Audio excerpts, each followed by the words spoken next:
퍼즈의 포트폴리오 이번 주 코인들 분석해 드리겠습니다. 퍼즈님과 함께합니다. 어서 오세요.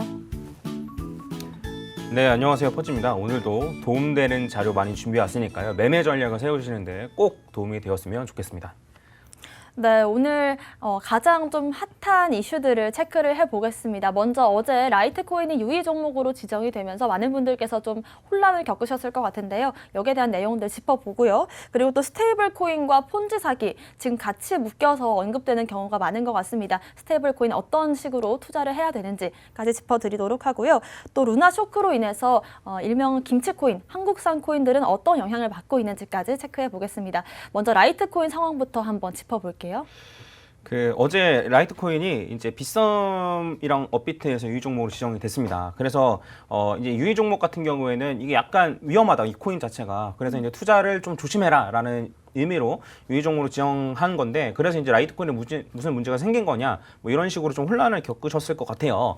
근데 이제 기존에 있었던 다른 경우와는 다르게 라이트코인 자체에 문제가 생긴 건 전혀 아닙니다. 이게 윈불 네트워크 업그레이드 요거를 하게 되면서 라이트코인의 기능이 업그레이드 된 거예요. 기존처럼 전송하는 방식, 그 다음에 이제 거래 내역이나 이런 걸 좀 숨기고 익명으로 전송하는 방식, 이런 식으로 기능이 업그레이드 된 건데, 근데 이제 작년이었나요? 이제 엠번방 사건 때문에 이제 익명성 코인이라고 하는 뭐 모네로나 이런 코인들이 국내에서 다 상폐가 됐지 않습니까? 해서 이런 것과 같은 맥락으로 유의 종목으로 지정된 거다. 코인 자체에는 크게 문제가 없지만 이러한 이슈들 때문에, 기능 때문에 이제 유의 종목 지정된 거다라고 좀 보시면 될 것 같아요.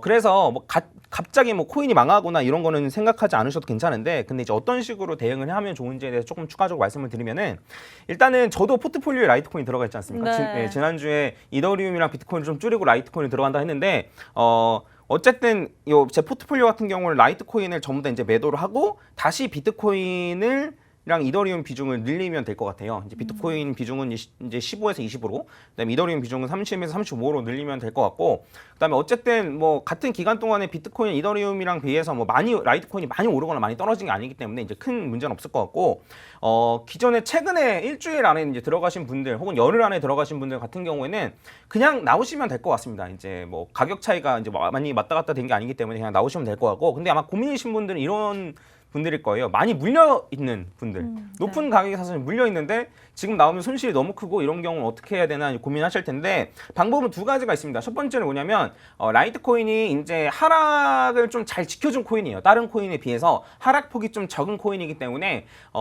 좀 탄탄한 코인이라고 생각되는 코인들 몇 개 고르신 다음에 갈아타셔도 전 크게 문제 없다라고 생각을 해요. 네, 왜냐하면 덜 떨어졌기 때문에 상대적으로 더 떨어진 코인으로 갈아타면 제 생각에 크게 문제는 없다라고 생각을 하고, 다른 방법 같은 경우에는 라이트코인은 정말 오래된 코인입니다. 비트코인과 더불어서 정말 거의 가장 오래됐다라고 해도 과언이 아닐 정도로 오래된 코인이고, 사실 탄탄한 코인이에요. 그래서 해외 거래소에 상장 안 된 거래소가 없습니다. 예, 그래서 이제 해외 거래소로 계속 이제 요거 갖고 계시고 싶으신 분들은 해외 거래소로 보내가지고 계속 투자를 하시면 될 것 같고, 그리고 해외 거래소에서 상폐하면 어떡하냐라고 걱정하실 수도 있는데, 우리나라에서는 다 상폐됐던 모네로 같은 경우에는 바이낸스에서 여전히 잘 지금 거래가 되고 있습니다. 그래서 바이낸스로 옮기시면은 상폐될 일은 거의 진짜 0에 가깝습니다. 그래서 이제 바이낸스에 옮겨서 이제 투자를 하시면 될 것 같고, 이런 것과 이제 더해서 이제 여러분들이 투자를 하실 때 바이낸스에 상장이 되어 있는 게 좀 중요하긴 합니다. 이제 그래야지 이제 무슨 일이 생기면 바이낸스로 옮겨서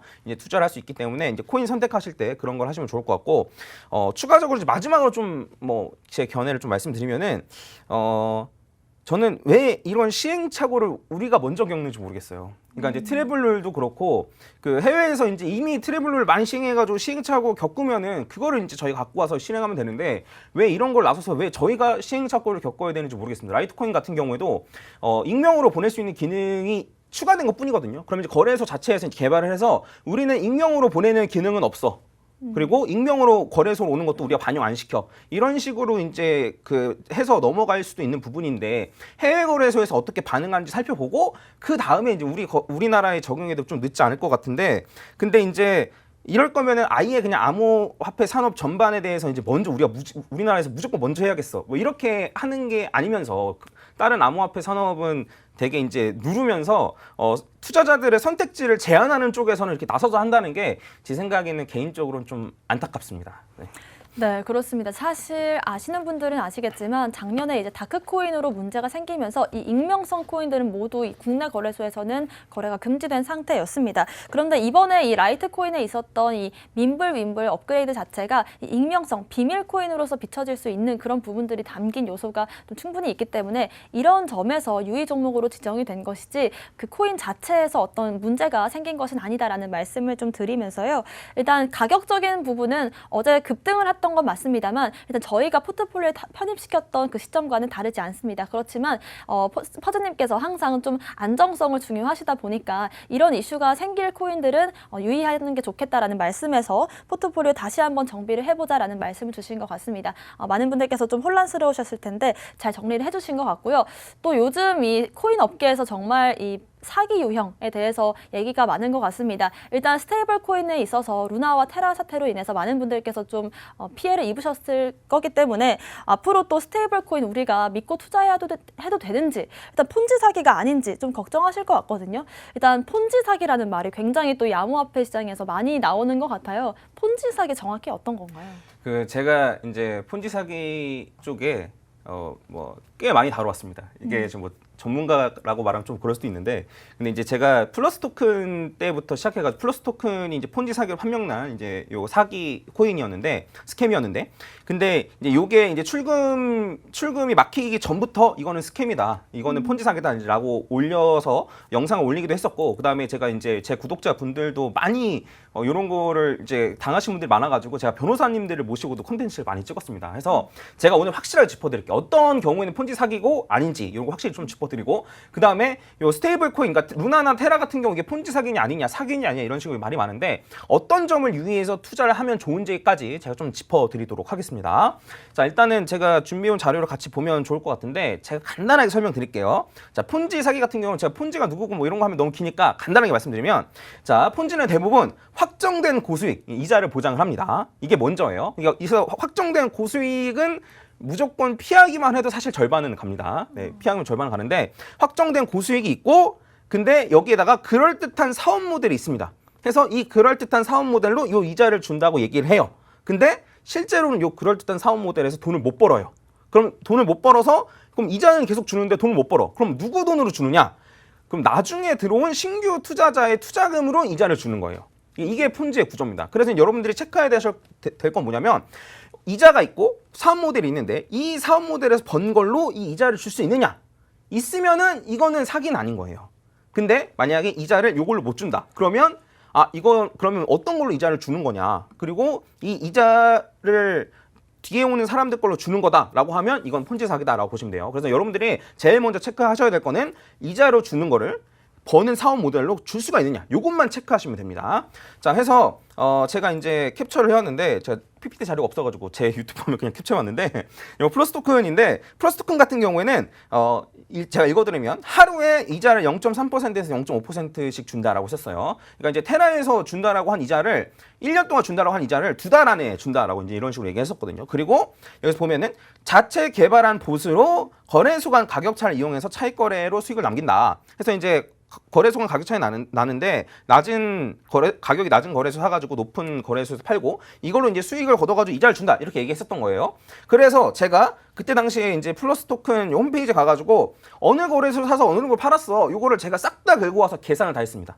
계산을 다 해서 얼마를 벌었는지를 계산했었어요. 근데 그때 당시에 하루에 170만 원을 벌더라고요. 근데 170만 원이 뭐 나쁜 건 아닌데, 하루에 170만 원이면. 근데 이제 그때 당시에 이제 걔네가 본인들 회원이 15만 명이라 그랬거든요. 그럼 15만 명한테 170만 원 나누면 한 사람당 10원꼴로 떨어진단 말이죠.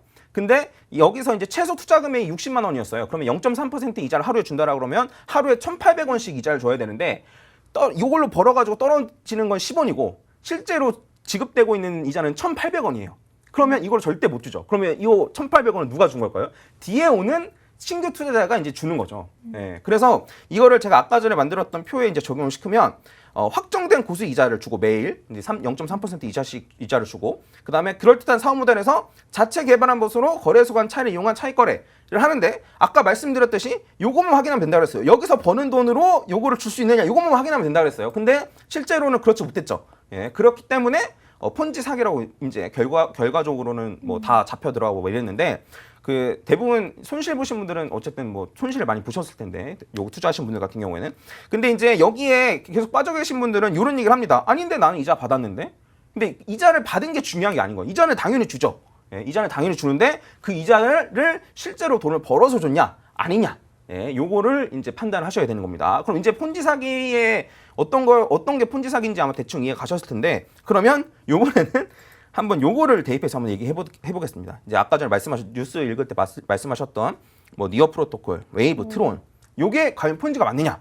예, 요거에 대해서 얘기를 하면 여기에서도 일단은 고수익을 보장해요. 네, 고수익을 보장을 하는데 그러면 이 고수익을 보장을 하면 이 이자를 얘네가 번 걸로 줄 수 있느냐 요거를 확인해 보면 된다는 거예요. 그러면 얘네가 어떤 걸로 버느냐 테라 같은 경우에 살펴보면은 이제 예치를 시킨 사람이 있고 빌려간 사람이 있잖아요. 그럼 빌려간 사람이 이자를 내고 그 다음에 본인들이 갖고 있던 준비금에서 스테이킹을 돌려가지고 이자를 준다라고 했었어요. 근데 여기에 있는 코인들도 사실 다 마찬가지입니다. 네, 대부분 테라를 따라서 만든 거기 때문에 그러한 식으로 이자를 준다라고 이제 나와 있고 뭐 실제로 그런지는 사실 이제 요게 만들어진 지 뭐 트론 같은 경우 만들어진 지 얼마 안 됐기 때문에 조금 몇 달 지켜봐야겠지만 그러면 이걸로 가지고 충분히 이자를 지급할 수 있냐? 라고 한다면 테라 같은 경우에는 실제로 지급하지 못해서 준비금에서 빼서 이자를 줬다 그랬죠. 그럼 일단은 이건 안 되는 거예요. 뭐냐면 그 사업 모델을 가지고 이자를 주는 게 일단은 성립이 안 되는 거예요. 네, 그러면 일단 위험한 거죠. 네, 위험한 거라고 이제 생각을 하시면 됩니다. 실제로 이제 돈을 빌려가고 돈을 빌려주고 이런 플랫폼이 이제 마진 거래를 지원하는 거래소는 있는데 보시면 아시겠지만 이자가 굉장히 유동적으로 됩니다. 이제 많이 빌려가는 사람이 많으면 이자가 높아지고 그다음에 빌려가는 사람이 적으면 이자가 낮아지고 이런 식인데 어쨌든 확정적인 이자를 주기에는 좀 무리가 있다라는 거죠. 그래서 대부분은 요거를 이자 말했던 사업 모델로 주진 못하고 준비금으로 주는 경우가 있다. 네, 이렇게 좀 말씀드릴 수 있을 것 같고 아까 전에 말씀드렸던 요 그럴듯한 사업 모델 요거에 좀 적용해서 말씀드리면 준비된 스테이킹, 준비금 스테이킹 그다음 빌려간 사람들이 지급한 이자 요걸로 이게 사업 모델이고 그다음에 연이율 20% 지급 이게 확정된 고수익이라고 보시면 되는데 그러면 이게 폰지냐라고 하면 폰지랑은 약간 달라요. 예, 그걸 제가 좀 말씀드리면은 일단 폰지 사기는 요걸 숨깁니다.